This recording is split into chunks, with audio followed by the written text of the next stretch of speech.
Gaslighting, love bombing, and victimization are just a few examples of manipulative tactics used to take power from someone. But there are even more subtle manipulation tactics that can be difficult to detect, as they often involve subtle cues and psychological manipulation, rather than overt threats or coercion. So, what are they?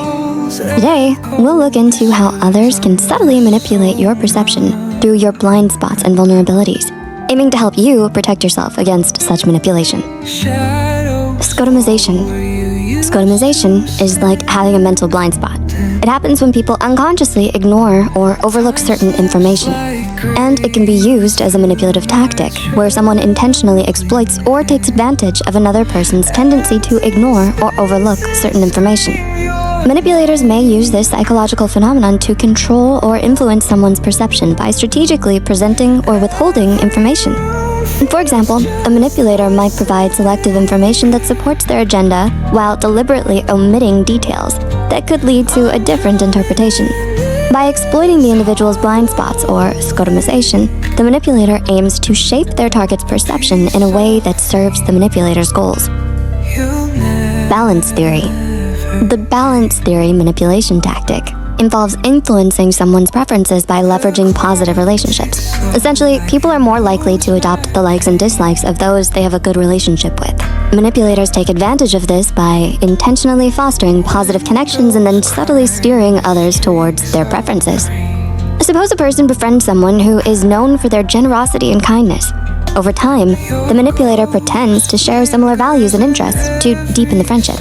But behind the scenes, they're just using the kind friend to borrow money without any plans to pay it back. On top of that, they're also using the friendship to get access to different friend groups and other social perks, taking advantage of the friendship for their own gain.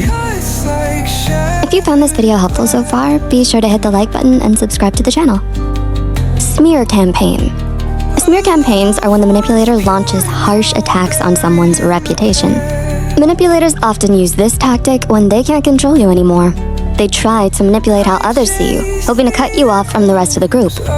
When people are power hungry, they go for smear campaigns, or what we call burning stake shows. We don't literally burn people on stakes these days, but these smear campaign moves can still mess up someone's life by damaging their reputation. For example, spreading false information and rumors about someone at work or in their personal life can be part of it. So if you know someone who loves gossiping about people they don't like or can't control, be cautious. And don't believe everything they say. You might become their target too, especially if you see through their controlling behavior and lies. Manipulative self-disclosure. Manipulative self-disclosure is when someone spills fake or unnecessary personal details to earn social brownie points, planning to later cash them in to get more important information from their target. See, personal information is really valuable in social dealings. It can make the person sharing it feel empowered, but it also makes them a bit vulnerable. Plus, it builds trust and strengthens connections. Now, in the world of social exchange, giving out valuable information sets you up to get some in return. Or at the very least, it kind of pressures the other person to spill the beans because of the whole I scratch your back, you scratch mine idea. But here's the twist. Manipulators mess with the system. They might throw out useless or unasked for personal information, making the target feel pressured to spill their own valuable details. Or, if the manipulator has a clear goal in mind, they might drop some personal information nobody asked for, and then straight up ask for the juicy stuff they really want in return. It's like a tricky game of give and take that's not fair play. Manipulative moralizing. Manipulative moralizing is when someone makes you feel guilty for not living up to their idea of what's right or moral. Now, who gets to decide what's a good set of morals? If it's the manipulator, there might be a hidden agenda. They use guilt to push you to change your behavior, making it fit their idea of proper conduct, often seeking to influence behavior or gain a sense of power and satisfaction. When they're good at it, you end up feeling judged and not good enough. So to avoid this, you might adjust your beliefs and actions to match what the manipulator thinks is right, or you might even hide your true self. Moralizing often comes across as judgment from a self-appointed authority, sometimes known as moral policing. For example, imagine a friend who constantly criticizes your lifestyle choices, making you feel like you're doing everything wrong. Over time, you might start changing your behavior just to avoid their judgment, even if it means hiding aspects of who you truly are.